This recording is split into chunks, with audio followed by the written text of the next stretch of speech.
코스피가 8거래일 연속 하락세를 보이면서 좀처럼 힘을 받지 못하고 있습니다. 새해 첫날 2,700선을 바라봤던 코스피는 이제 2,500선마저 위협받는 처지가 됐는데요. 이렇게 1월 까치 랠리에 대한 투자자들의 기대감은 무너지고 마는 걸까요? 잠시 후 시장 전망과 대응 전략 집중 분석해보겠습니다. 이런 시장의 조정에도 뚜렷한 상승 곡선을 그리는 종목들은 존재했습니다. 특히 대표 성장주로 꼽히는 네이버와 카카오가 금리 인하와 실적 반등 기대감 속에서 투자 심리를 끌어올리고 있는데요. 증권가에서도 이들 종목에 대한 목표 주가를 잇따라 올리면서 장밋빛 전망을 내놓고 있습니다. 그렇다면 지금이 네이버, 카카오의 매수 적기가 될까요? 두 종목에 대한 투자 포인트 정확하게 짚어보겠습니다. 지난해 4분기 실적 시즌이 시작된 가운데 삼성전자 등 주요 기업이 예상보다 부진한 실적을 공개하면서 주가도 내리막길을 걷고 있습니다. 상장사들의 실적 눈높이가 갈수록 낮아지는 가운데 분계 일학이 될 실적주 파이브스타가 엄선해 오셨다고 하니까요. 오늘도 기대해 주시기 바랍니다. 투자자들에게 속 시원한 해법과 전략을 세워줄 투자 가이드 백발백중 필살기 이제 본격적으로 시작해 보겠습니다.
주식시장을 뜨겁게 달군 이슈들을 다각도로 분석, 수익으로 이어지는 특급 전략까지 세워드리는 이슈줌 시간입니다.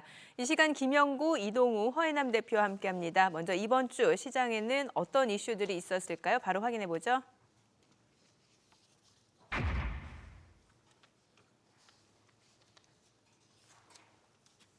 가짜뉴스 소동 하루 만에 미국 증권거래위원회가 현지 시간으로 10일 비트코인 현물 ETF를 승인했습니다. 비트코인 현물 ETF 승인은 업계 최대 화두였던 만큼 가상자산 시장이 새로운 전환기에 접어들 것이란 기대감이 커지고 있는데요.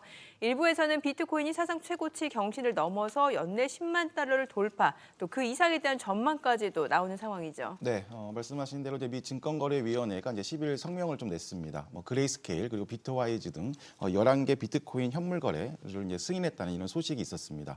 이에 이런 좋은 분위기를 타고 이제 장중 비트코인이 26개월 만에 약 6,500만 원을 돌파하는 그런 흐름도 보이고 있습니다. 이런 긍정적인 기대감을 이제 형성하는 것은 역시 이제 수급적인 그런 문제인데요. 큰손인 기관 투자자 등으로부터 신규 자금이 유입될 수 있는 그런 기대감이 형성되고 있습니다. 액수로는 올해만 최대 1,000억 달러가까지도 좀 들어올 수 있는 그런 모습입니다. 네, 비트코인 현물 ETF 승인으로 국내 가상자산 관련주가 동반 급등세를 나타냈지만 국내 증권사 거래는 불가능하면서 실망감의 하락세를 나타내기도 했습니다. 관련해서 세 분의 투자 의견 확인해 보도록 하죠. 비트코인만 관심을 가져라, 트레이딩 관점에서 접근해야 된다, 투기는 안 되고 투자는 오케이다. 지금 세 분의 의견이 약간은 좀 다른 것 같은데 김영구 대표님은 보니까 뭔가 대장주 중심의 투자가 좀 필요하다 이런 의견이신가 봐요. 예. 좀 전에 이동호 대표님이 투기는 안 되고 투자는 오케이라 오케이. 그랬는데 예. 그게 뭐 얘기가 똑같습니다. 투기하지 말고 제 생각에는 대장주들 딱 골라갖고 투자를 하면 될 것 같습니다. 가상화폐 중에서는 대장주 비트코인이 제일 마음에 드는데요. 일단 11일 종가가 6,400만 원, 그다음에 오늘 6,330만 원. 그러면 지금 비트코인이 이거 승인이 났는데도 불구하고 떨어지고 있는 상황이잖아요. 오히려 여러분들이 담을 수 있는 좋은 기회가 될 것 같아요. 미국 주식 거래하듯이 그대로 하면 되니까요, ETF도. 그래서 달리는 말에 올라타는 전략이라고 생각하시면 되고, 이 비트코인을 잘 보면 지금 그 바닥서부터 계속 계속 올라오고 있거든요. 네. 제가 보니까 한 10월부터 올라오기 시작했어요, 본격적으로. 근데 그 전에 올라오던 그 스타일의 조금씩 올라가던 상황과 다르게 10월부터는 가파르게 올라갔단 말이에요. 그래서 지금 거의 6,400만 원대까지 올랐다가 지금 잠깐 조정을 받고 있는데 이런 조정받는 시기가 더 좋을 것 같아요. 오히려 매수하기에는. 근데 항상 보면은 우리가 왜 한 방에 매수하는 걸 좋아하잖아요. 네. 그런 거 말고 조금씩 나눠서 매수하면 될 것 같아요. 그러면은 이 종목, 비트코인 같은 경우는 7천만 원은 기본적으로 넘는다고 보거든요. 나중에는 그 이상까지도 충분히 가요. 그러니까 좀 여유를 가지고 조금씩 모아간다. 이렇게 생각하면 여러분들에게 아주 좋을 것으로, 수익적으로도 좋을 것으로 생각하고, 대신 우리나라 게임 관련주, 게임 가상화폐 관련주, 뭐 이런 그런 종목들이 여러 개 있잖아요. 네. 그런 종목들은 너무 들쭉날쭉하니까 초보 투자자들에게는 굉장히 곤란한 주식이 될 것 같아요. 그러니까 그런 것들은 좀 자제를 해주시고 대장주인 비트코인, ETF 이런 쪽으로 좀 신경을 쓰시면 될 것 같습니다. 네, 허혜남 대표님은 뭔가 좀 트레이딩 관점에서 접근해야 된다. 그러니까 단기적인 접근이 유효하다 이런 의견이신가 보네요. 네, 역시 이제 뭐 공통적인 의견이 이제 네. 변동성을 좀 조심하자는 건데 그 비트코인과 더불어서 이제 관련주라고 할 수 있는 이제 우리기술 투자 그리고 다날, 뭐 갤럭시와 머니트리 등이 최근 특히 이번 주 시장 좀 급락 구간임에도 좀 탄력성을 좀 보여주고 있습니다. 하지만 이제 이런 그 종목들의 차트의 좀 그 공통적인 부분이 이제 봉들이 끊겨 있다는 부분인데 갭 상승 또는 이제 갭 하락으로 인해서 좀 추세상의 연결성이 좀 부족한 그런 흐름입니다. 따라서 좀 중장기적으로 끌고 가기보다는 이제 단기 트레이딩 관점으로 좀 대응 라인을 짧게 잡고 그런 접근하는 전략이 필요하겠습니다. 특히 이제 11일에는 이제 우리기술 투자가 이제 상한가를 닫았었고 또 한편 또 12일에는 다시 한번 또 하락하는 그런 모습을 보였습니다. 대장주 역할을 하고 있는 이제 우리기술 투자 관점으로 기준으로 해서는 7,500원부터 7,000원 사이까지 한번 가격 조정을 준다면 이제 단기 매매 관점으로 접근이 가능하겠습니다. 네, 비트코인 현물 ETF 승인으로 관련주가 극심한 변동성을 보이고 있는데 말씀해주신 전략 참고하시기 바랍니다. 계속해서 또 다른 증시 이슈 만나볼까요?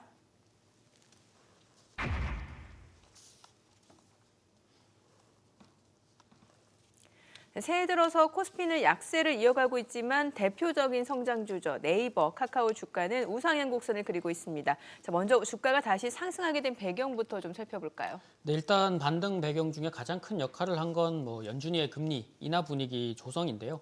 뭐 성장주에 대한 호재로 작용한 것이고 11월부터 해서 공매도 한시적 금지가 불씨를 지피운 게 확실한 근거가 된 것 같습니다. 그리고 최근에 이제 AI 기반 서비스 출시 소식과 함께 4분기 영업이익이 카카오는 이제 6개 분기 만에 턴어라운드를 시도를 하고요. 네이버도 4천억 원으로 높은 이익 성장세를 예상하고 있어서 미국 증시에서 엔비디아와 애플 등에 이어서 기술주들의 랠리가 이어지면서 강세가 좀 이어진 것으로 풀이가 됩니다. 네, 사실 김영우 대표님은 또 작년부터 카카오에 대해서 긍정적인 의견 주셨고 또 새해 유망주로 다시 또 선정해 주시기도 하셨잖아요. 네, 사실은요, 여러분들은 모르고 있었지만 제가 최저점을 잡을 수 있었던 거는 기다리고 있었습니다. 주봉 5단 하락을 기다리고 있었고 그런 시점 이후에 계속 관찰하고 있다가 적시타에 매수를 하라고 얘기를 한 건데요. 사실 바닥권 근처 39,000원, 4만 원 딱 시작할 때 매집을 시작했는데 그게 카카오 같은 경우는 한 58%, 카카오뱅크가 한 60% 정도 수익률이 지금 나와 있는 상태이거든요. 이걸 유망주로 선정한 이유가 있어요. 물론 가치주와 성장주, 그다음에 뭐 금리 인하의 수혜주 이런 것들이 다 통용이 되는데요. 무엇보다도 대한민국 누구도 따라잡을 수 없는 1등 플랫폼주들이기 때문입니다.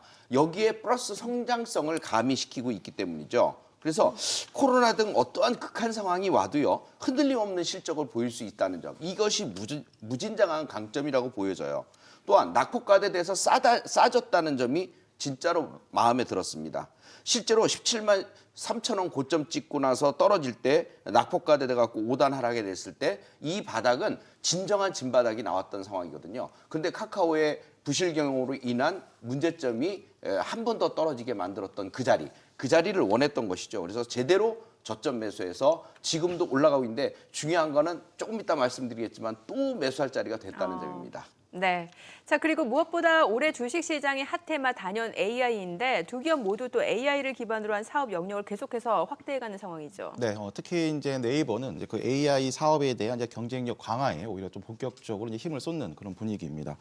생성형 AI인 클로바 X를 통해서 뭐 네이버 쇼핑 그리고 또 네이버 여행, 뭐 소카에도 이제 활용할 수 있는 좀 업그레이드 작업을 하고 있습니다. 여기에 추가적으로 이제 신규 서비스인 게임 스트리밍 플랫폼인 치즈도 이제 인기몰이가 좀 진행되고 있습니다. 앞서 이제 김영구 대표님께서 말씀하신 대로 이제 카카오도 하나씩 그 쇄신 작업을 좀 하고 있습니다. 네. 일단 카카오톡을 기반으로 한 이제 신규 서비스를 이제 추진 중에 있고 대표적으로는 이제 오픈 채팅 독립 앱인 오픈 링크를 이제 출시를 했습니다. 여기에 이제 카카오 헬스케어도 2월 파스타를 이제 공개할 예정인데 이 파스타는 이제 연속 혈당 측정기와 연동된 이제 초개인화 혈당 관리 서비스라고 보시면 되겠습니다. 이 두 대표적인 이 플랫폼 대장주들이 오랜만에 좀 좋은 긍정적인 분위기를 좀 이어가고 있습니다. 네.